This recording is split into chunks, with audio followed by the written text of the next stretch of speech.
Ms. Lopez, Yes, ma'am. you brought this case before the court. What's going on? Judge, I have a really great daughter. However, we have a kind of a bad situation. My daughter seems to be so busy sometimes that I think she knows she's a mom, but has other responsibilities that she's kind of putting in the forefront of everything. And so it's the last 2 years, it's kind of gotten difficult for me. We have one baby girl, her name is London, and she's almost 2, and my daughter is trying to go to college, work, be a mom. It's kind of ridiculous because I need some assistance financially, and I'm not. It begins with a mother pushed to her limits. Miss Lopez isn't breaking because she's weak.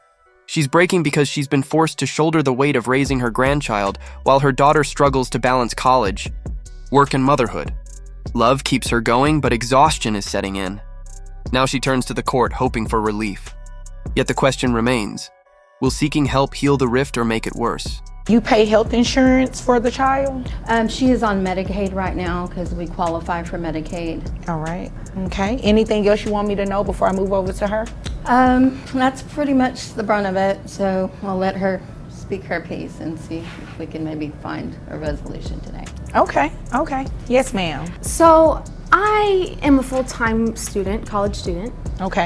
So I'm spending most of my times, at nights going to school. But on top of that, I also work for the... As Miss Lopez takes a step back, her daughter steps forward to defend herself. She's a college student, a university worker, and a full-time mom. At least that's what she claims. But can ambition truly excuse absence?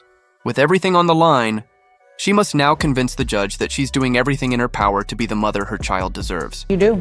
I'm actually an intern, full-time intern for the psychology program. Is that a paid position? Yes, it is. How much are you paid? Well, I just got a promotion. That's to good. 50,000. Okay. Yeah. I just feel like I work, all day. I go to school at nights. I don't come home. Congratulations. We all work all day. Yeah, I don't get home until like midnight, and I mean, I don't really see why it's a problem that my mother, the grandmother of my child, has to. Well, because I'm not the one that got pregnant on prom night. You wouldn't be having this problem. Okay. That wasn't my decision. Okay, but you're my... She's no longer the intern making $50,000 a year. But when her mother brings up prom night, old wounds rip open. The past clashes violently with the present, and buried emotions rise to the surface. Can financial success mend broken trust? Or is it a case of too much pride, too late to matter? Interview. You said you wanted a grandchild, didn't you? I had one child, yes, I wanted a grandchild, but it would have been nice if you would have got married first and had someone to share the responsibility with, not me. I can't do it by myself though. You're not doing it by yourself. I'm trying to use that money, right? So that way I can pay for my tuition for college. Well, I can appreciate that, honey, but you know what? Your main responsibility is being a mom. I agree with your mom. This is your child, and you said something very key while you were talking. You said grandmother. Right. You're her child. She raised you. It is not her responsibility to raise your child. Right. It is. You chose to have this child, it's your duty to raise her. That's the hard truth the judge lays down.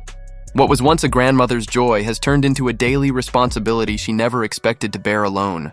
The love remains, but resentment has taken root. The judge sides with the grandmother. This child is her daughter's responsibility, not hers. But will that truth finally sink in? Owe her anything. You don't feel like you should pay your mother? If your daughter were going to daycare, you would be paying the daycare, right? Yes or no? Yes, ma'am. Do you feel like they should be paid? They're taking care of your child, looking after your child, changing diapers, feedings. They should be paid, right? Right. Your mother is doing everything I just named, correct? Yes. So it logically follows that she should be paid too, right?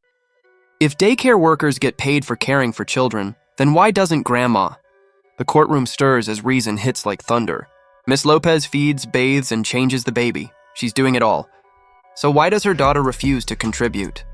What comes out of her mouth next leaves everyone stunned. So what's your issue? Well, she uses her money for the school loans, and I can appreciate that she doesn't want to have school debt. Right. But yeah, now that she's thing. making more money, she's going to have to give me a little bit of that. They live with me. The house is paid. We don't have that bill. So I know she wants to be responsible and not have any debt, but you know, mommy doesn't need to be having no debt and worried about diapers and all that too. And she does try to help, but it's just not enough. And now that she's got a promotion, I feel like she needs to take a little bit more responsibility. I've done everything I can, sweetie. Miss Lopez drops a shocking truth. She's been covering the cost of diapers while her daughter stays clear of debt. A promotion was supposed to lighten the load, but instead it added more strain. Bills are stacking up, help is running dry, and as the tension rises, the judge begins to see the harsh reality of what's really happening behind closed doors. You know that I'm a double major, right? I know that, sweetheart, but like I said, I can't afford London to is do that. important too. So, I know she is. And that's why I leave her with you. well, just like I did a good job with raising I you. leave her with you, and you leave your child with your mother and do not believe that your mother should receive some sort of financial assistance. I feel like I give something back by being in school. You know, once I do get that education, What are you that giving degree, back by being in school? I'm giving her. What are your plans after school? Well, I'm majoring also in psychology, so Okay. I planned on opening my own